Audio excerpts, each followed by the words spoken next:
Good morning, everyone. So, today you and I are going to talk about Go.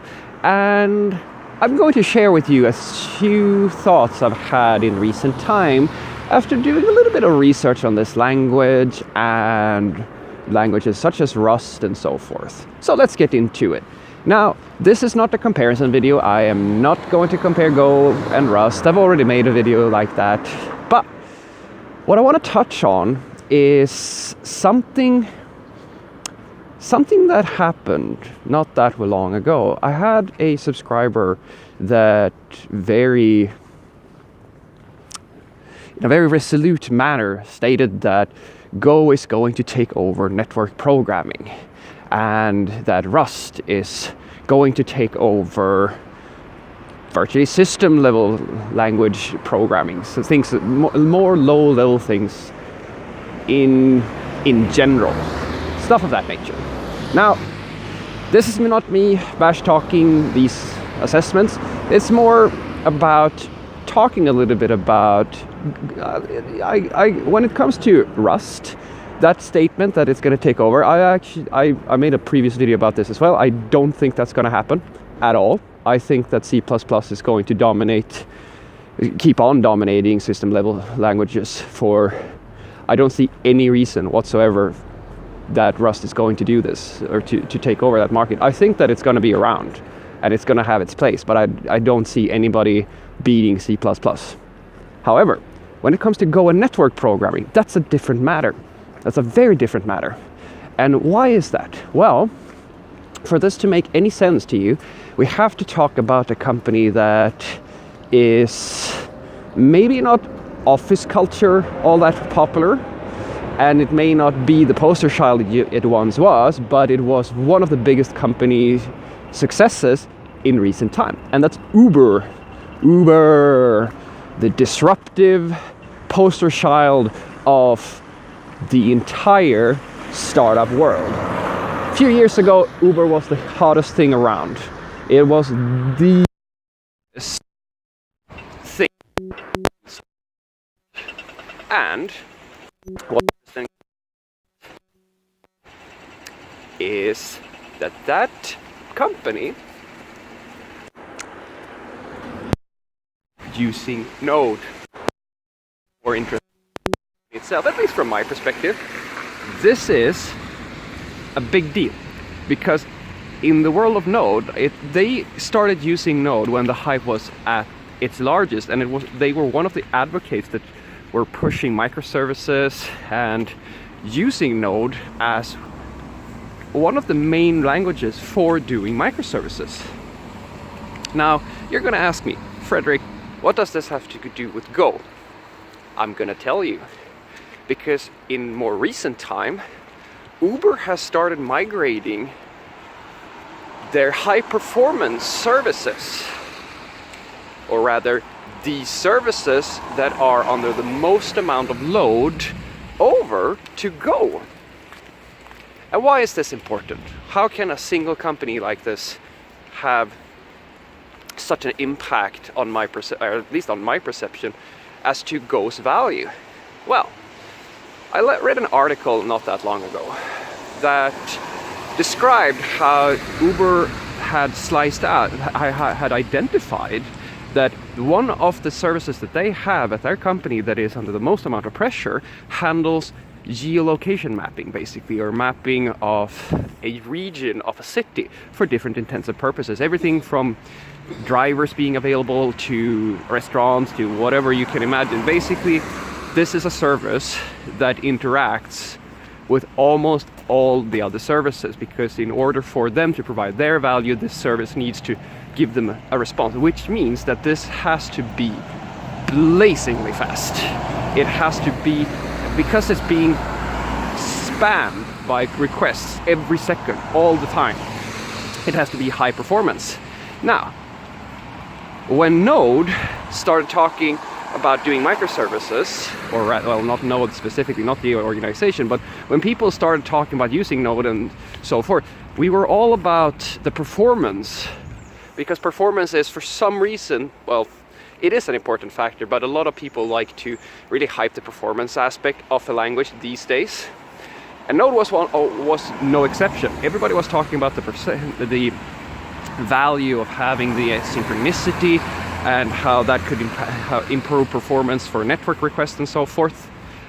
And this is where things get interesting, because Go is talking about the same sort of thing.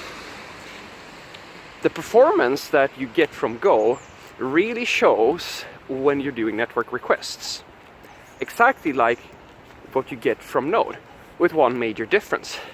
Node cannot keep up with Go. And a few of the main reasons as to, and this is actually illustrated very nicely in this article, a few of the main reasons as to why that is that since Node is single-threaded, you have a very fine, without a lot of magic and trickery and other stuff of that nature, you are very naturally capped at a certain threshold of performance very quickly, especially in a high performance application. And what Uber realized, or what they said in this article, was virtually that in order for them to achieve even higher performance than for this service that needed this type of performance, in order to do that, they needed something that was even faster than what they could squeeze out of Node. So they used Go, where they could leverage all of the processors of the machine that they're running on, and they had the option of putting things in batch job or background jobs and stuff of that nature. These are things that are not that great to do in Node because of the single-threaded situation, a single-thread situation. So now I assume that this is all true. Once this was done and they had finished the implementation, they realized that they could actually squeeze a lot more juice out of that Go microservice, and they're using it today in production, which I think is very, very cool. So why am I talking about this? How is this relevant? Well, I'll tell you. If you watched my video about Node and Go, you will know that I have a very hard time picking between these two languages because I love Node. I think it's it is my favorite technology when it comes to being productive, getting things done quickly, and you see like a lot of my videos, almost all of them, is done in JavaScript, and I think that the value of having something like Node is immense. Having the ability to do JavaScript on the server is extremely powerful. If nothing else, you have a single language that can do virtually everything you want to do. That is very powerful, at least for web programmers.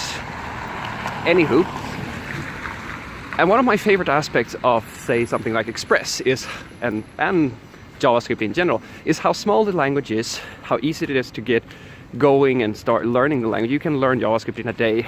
Mastering it takes a little bit longer. But one of my favorite things with Go was the exact same thing.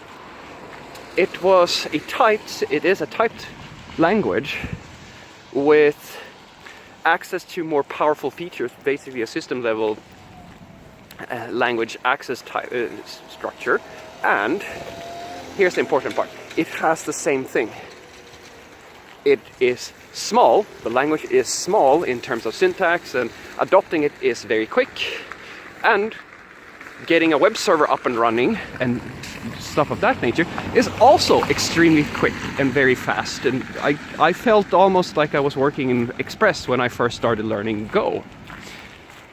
So from my perspective, in this discussion, because for some reason there has been a lot of talk about, is Go going to be a threat to C++ or Rust, or I know like how these seems to be rivals, if you will. And at first I thought so too. But then I started looking into it more and more, and I realized that the use case for Rust is in fact absolutely more geared toward system level stuff. And so to me, it seems more likely and more reasonable that if Rust is facing off against anything, Rust's main competitor, if you will, is going to be C++. And I'm sorry, but I don't think they're going to win. I don't think they're ever going to win that fight. It is C++ I think C++ is here to stay. Pretty sure. I think it's more likely that we clean up C++ and make that a much nicer development experience than than Rust has, in terms of Rust having a chance to beat that language. That's me being very opinionated, but if you listen to the things I've been saying so far, to me, it seems more likely that Go is going to be a rival to Node. Node and Go have a lot of the same value to bring to the table, and they're working very closely in the same domain. I'm not saying that they're at odds with each other or anything like that. This is not a political thing, but I find it interesting how close they are. And me, who is a real advocate and lover of JavaScript and Node and so forth, I'm very happy to have something like Go around, because not only because of the typing, because I think that types is absolutely critical for doing really, really complex, like really, really large systems. It helps a lot. Typing is really, really great.